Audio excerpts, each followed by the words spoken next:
નમસ્કાર, તમે સાંભળી રહ્યા છો રેડિયો મની 9 પર સમાચારોનું લંચ બોક્સ। આજના બુલેટિનમાં અમે આપને બતાવીશું કે કેવી રીતે સેબીની મદદ કરીને તમે જીતી શકો છો 20 લાખ રૂપિયા સુધીનું ઇનામ।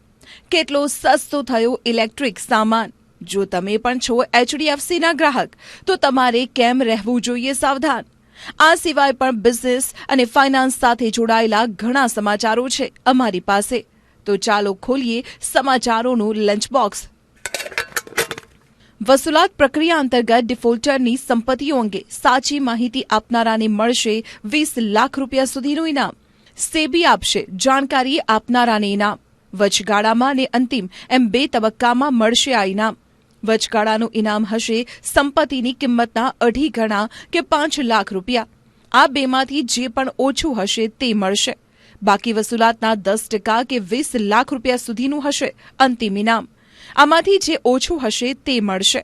આ નિર્ણયથી ડિફોલ્ટર અંગે મળી શકશે સચોટ જાણકારી। વસૂલાત થવાથી બાકી ચૂકવણીની થઈ શકશે વસૂલાત। કોવિડ બાદ પહેલીવાર સસ્તો થયો ઇલેક્ટ્રોનિક સામાન। 5 થી 15% સુધી સસ્તા થઈ ગયા છે સ્માર્ટફોન। સેમસંગ, LG જેવી કંપનીઓએ 4,000 સુધી ઘટાડી દીધી ઓછી કિંમતના ફ્રીજની કિંમત। પ્રીમિયમ ફ્રીજ પર કંપનીઓ આપી રહી છે 51,000 રૂપિયા સુધીનું ડિસ્કાઉન્ટ। માલ ભાડા અને કાચા માલના ઓછા ખર્ચનો ફાયદો ગ્રાહકોને પહોંચાડી રહી છે કંપનીઓ। જૂનો માલ વેચવા અને ડિમાન્ડ વધારવા માટે કંપનીઓ ઘટાડી રહી છે કિંમતો। HDFC બેંકના ડેટા લીકના સમાચારો બાદ ગ્રાહકોની પાસે આવી રહ્યા છે સ્કેમર્સના મેસેજ। ઘણા યુઝર્સે કરી એકાઉન્ટ હેક થવાની પણ ફરિયાદ। ઘણા યુઝર્સ પાસે આવી રહ્યા છે ખાતામાંથી પૈસા કપાવવાના મેસેજ। ટ્રાન્ઝેક્શન કેન્સલ કરવાના બહાને મોકલવામાં આવી રહી છે નકલી લિંક। HDFC બેંક કેર્સને ટેગ કરીને ગ્રાહક કરી રહ્યા છે ફરિયાદ। 6 લાખ ગ્રાહકોનો ડેટા લીક થવાના હતા સમાચાર। HDFC બેંકે ડેટા લીક થયાનો કર્યો ઇનકાર। માંગ વધારવા માટે ઇલેક્ટ્રોનિક વ્હીકલ કંપનીઓ ગ્રાહકોને આપી રહી છે ભારે ડિસ્કાઉન્ટ। ઓલા ઇલેક્ટ્રિકે ફ્લેગશિપ મોડલ S1 પ્રોની કિંમત 16,000 રૂપિયા સુધી ઘટાડી। હીરો મોટોકોર્પની રોકાણવાળી એથર એનર્જીએ પણ સ્કૂટરને 17,000 રૂપિયા સુધી કર્યું સસ્તું। ઓકિનાવા ઓટોકેર પણ આપી રહી છે 8,750 રૂપિયા સુધીનું ડિસ્કાઉન્ટ।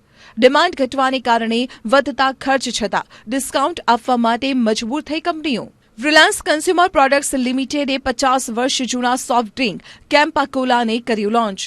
3 ફ્લેવરમાં બજારમાં આવશે કેમ્પા કોલા। 200 ml થી લઈને 2 લીટર પેકમાં ઉપલબ્ધ હશે કેમ્પા। આખા દેશમાં જલ્દી શરૂ થઈ જશે કેમ્પાનું વેચાણ। સ્થાનિક બજારમાં સ્પર્ધા વધવાથી ગ્રાહકોને થશે ફાયદો। IDFC ફર્સ્ટ બેંકે બચત ખાતા પર મળતા વ્યાજ દરને વધારવાની કરી જાહેરાત। બેંક પોતાના ગ્રાહકોને બચત ખાતા પર હવે 6.75% સુધી આપશે વ્યાજ। સ્થાનિક NRE અને NRO બચત જમા પર વધેલા વ્યાજ દર થશે લાગુ। બચત ખાતામાં જેટલી વધુ રકમ જમા થશે તેની પર એટલું જ વધુ વ્યાજ આપશે બેંક। યસ બેંક અને આધાર હાઉસિંગે કર્યું ગઠબંધન। નિમ્ન અને મધ્યમ આવક વર્ગના ગ્રાહકોને સસ્તા વ્યાજ દરે હોમ લોન ઉપલબ્ધ કરાવવા માટે આ ભાગીદારી કરી। આ ભાગીદારી હેઠળ નોકરિયાત કર્મચારીઓને હોમ લોન, પ્લોટ ખરીદવા માટે લોન, ઘર બનાવવા માટે લોન, હોમ ઇમ્પ્રુવમેન્ટ માટે લોન જેવી સરળ લોન માટે ઉપલબ્ધ કરાવાશે ફાઇનાન્સ સમાધાન। ભાગીદારી હેઠળ નિમ્ન અને મધ્યમ આવક વર્ગના ગ્રાહકો પર અપાશે વિશેષ ધ્યાન। સસ્તા લોન સોલ્યુશન્સથી થશે હોમ બાયર્સને ફાયદો। શેરબજારમાં સતત અને સુગમ લેવડ દેવડ માટે માર્ચના અંત સુધી પાનને આધાર નંબર સાથે જોડવા માટે સેબીએ રોકાણકારોને કરી અપીલ। આવું ન કરવા પર જામીનગીરીઓ અને અન્ય લેવડ દેવડ પર લાગી શકે છે પ્રતિબંધ। 31 માર્ચ સુધી પાન આધાર લિંક કરવા જરૂરી છે, ત્યારબાદ પાન થઈ જશે નિષ્ક્રિય। 31 માર્ચ બાદ પાન નિષ્ક્રિય થવાથી વધી શકે છે મુશ્કેલીઓ। શેરબજારમાં લેવડ દેવડ કરવાનું થઈ શકે છે પ્રભાવિત। આ વર્ષે બજારમાં ઓછા આવશે સ્માર્ટફોન। નબળી માંગને કારણે કંપનીઓએ નવા મોડલનું લોન્ચિંગ ઘટાડ્યું છે। નવા ફોન મોડલ્સ ફક્ત મિડ અને હાયર એન્ડ પ્રાઇસ સેગમેન્ટમાં જ લોન્ચ થઈ રહ્યા છે। 10 થી 20 હજાર પ્રાઇસ સેગમેન્ટમાં ઓછા લોન્ચ થશે નવા સ્માર્ટફોન। 2023ના પહેલા 2 મહિનામાં 28 સ્માર્ટફોન મોડલ્સ થયા લોન્ચ।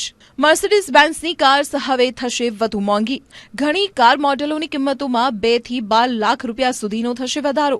આ કિંમતો 1 એપ્રિલથી લાગુ થશે। કંપની 3 મહિનામાં બીજી વાર વધારી રહી છે પોતાના વાહનોની કિંમતો. કંપનીએ કહ્યું કે યુરોની આગળ રૂપિયો નબળો પડવાથી તેની આયાત મોંઘી થઈ છે, જેના કારણે તેને વધારવી પડી રહી છે કિંમતો. તો સમાચારોના લંચ બોક્સમાં આજે માત્ર આટલું જ. તમે સાંભળતા રહો રેડિયો મની 9. અમે લઈએ વિદાય. નમસ્કાર.